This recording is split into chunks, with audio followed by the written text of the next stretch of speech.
Getting a bit of a late start on the day, but that's for a couple of different reasons. One is that a little colder today and kind of gloomy, so it doesn't really give you the desire to go out early in the morning and brave the cold weather. Second reason is that, I spent the morning working on a design for the farm and where we're going to put different blocks and beds and all that good stuff, just thinking through the future layout.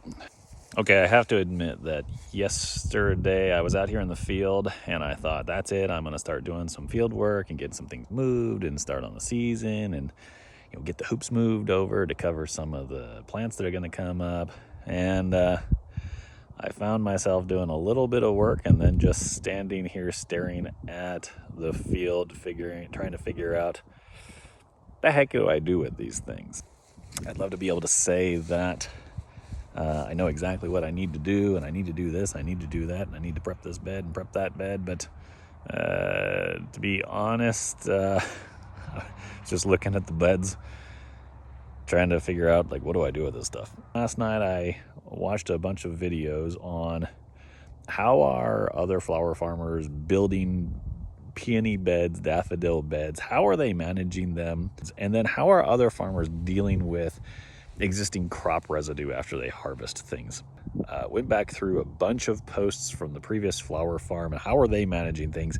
Now I feel I have a much better sense for what's going on and what I need to do next. But the current plan is get things cleaned up a little bit. Not that I want to be too obsessive about making the farm look too clean, but let's get some things cleaned up here so that we can take a step back with more of a clean slate, and then we can start to figure out what rows we're going to keep, what rows we're going to remove, and so on and so forth. So I feel like I've got a strategy here. So lots to do. Let's get started. Here is one of the flower beds. This was an annual bed, and you can see that all of the annuals are, dead, and all of the plant residue remains. There's this white netting, which is support for the flowers. And now that residue is sitting in this netting. So I'm going through and just snapping off the tops of these plants to get all of the dead-headed flowers out. Then I can remove this netting, and then eventually I will pull the landscape fabric up. Okay, so I got the I guess it's just the first row actually cleaned up. There was a whole bunch of plant debris in here. Trellis netting to hold the plants up there. If you see the T-posts down here, they had vertical trellis netting for non-edible sweet peas for flowers. So you can see that I've got this row all cleaned up. It's a 70-foot row by about 4, maybe 5 feet wide, about 4 feet wide. So there's a lot of plant debris in there. Went through, snapped it off by hand, pulled it out, pulled out the trellis netting. Now I'm going to take this and put it on the compost pile. We're going to concentrate the flower farm for the moment just on the perennial sections, which are down here. It's about, I think about 9 rows of perennials that we're going to focus on for the moment. Here's the inside of one of the hoop houses. This is hoop house 2. Same story here. Lots of plant residue, mostly dahlias. I see some cherry tomatoes in here as well.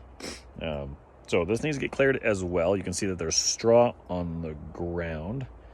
And when I come in here, I hear various things scurrying around in the straw. So I'm sure there's all sorts of critters in here who are loving this warm hoop house and the bedding and the straw and staying out of the sight of the hawks that fly overhead. So same story here. Get it cleared out. The tunnel's starting to get cleared out here. Still a little bit to go.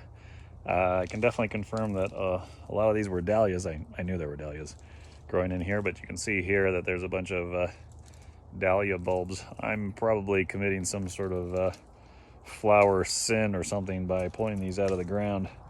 At the same time, I would say that when I pull them out of the ground and I look at the tubers, they all look pretty chewed up or rotted, and they're pretty squishy, so I don't think they're any good. I don't know anything about dahlias, and I don't plan to grow dahlias, but they don't look all that healthy. I think they were supposed to be pulled out probably at the end of last season because they don't survive the winter here.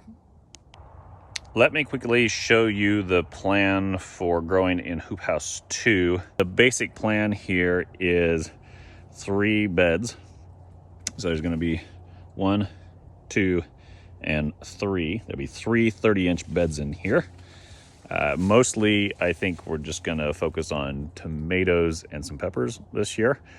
In a hoop house, we could get greens and carrots going early, and then come in with warm season crops, things like that. But I just haven't started all that yet.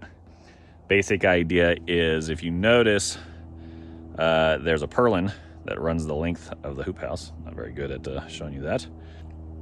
With 3 beds, we'll run lines down the side here, through the middle, and then down the side as well, over the beds, and then plant the tomatoes in the ground at about maybe 1 foot to 18-inch spacing.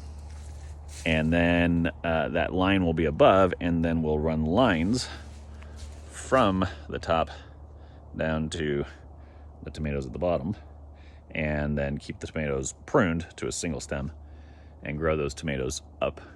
Hoop house number 2 has been cleaned out. You may be thinking, really, that's clean? There's stuff laying on the ground over there. I was out behind the hoop house, and there was some old landscaping fabric just piled up out there with brush on top of it and landscaping staples in it.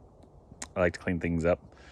So I pulled that landscaping fabric out from underneath the bushes and brought them in here, pulled all the landscaping staples out. So those are piled up here for now. Just got the area basically cleaned up. There were geraniums growing in here and mums growing in here. They were all dead. I pulled those out, took them to the compost pile. The previous owners had sheep and were using the wool as a sort of mulch. So there was a bunch of wool in here as well. Got that cleaned up. So there you have it, nice and clean, or getting there. And then we'll put that landscaping fabric on the floor and just keep this whole area empty. There you have it. 2 hoop houses cleaned up. Just one more thing to talk about, something I took care of in the last couple days. I also took the time to start doing a larger farm plan and just envisioning what's the future farm going to look like. Right now, the flower farm is kind of over there, but most of the farm is going to move probably over closer to the barn on this side here. Basic idea is that the house and the residence and the private areas will be on the north side of the property. The farm will be more on the south side of the property and closer to the barn, so that as we harvest things, we're close to the barn, we can bring them into the barn. We have our equipment over there. So what I started doing was working on staking out where will the first new vegetable bed go in, because I'll probably plant some potatoes and some other crops starting here late spring. Here we've got a few stakes in the ground. Oh, you can see them there. So I started staking out and measuring out where the new bed going to go in. This is going to be a 50-foot bed that goes to the corner of the current pollinator meadow, and then it's going to go 45 feet over there. There's a stake over there, and then another 50 feet down here. So it's going to be 45 feet across here, 50 feet down there, and that will give me I think I calculated 11 30-inch beds, maybe 10 30-inch beds with a couple feet between them. That's one of 4 beds that we're going to have. And then in theory, we'll have a berry space back here, about 3 or 4 50-foot beds of berries as well. Things like elderberry, raspberry. All right, that's it. Enough projects for one weekend. Not bad, getting there. Next step is, well, we have our moving truck coming this week. And if you've ever moved a house, you know that you have a lot of boxes. So as we empty those boxes, we will lay them down in the hoop houses, cover them with compost, water them down, and that will create the new beds that we're going to plant in. All right, well, that's it. See you soon.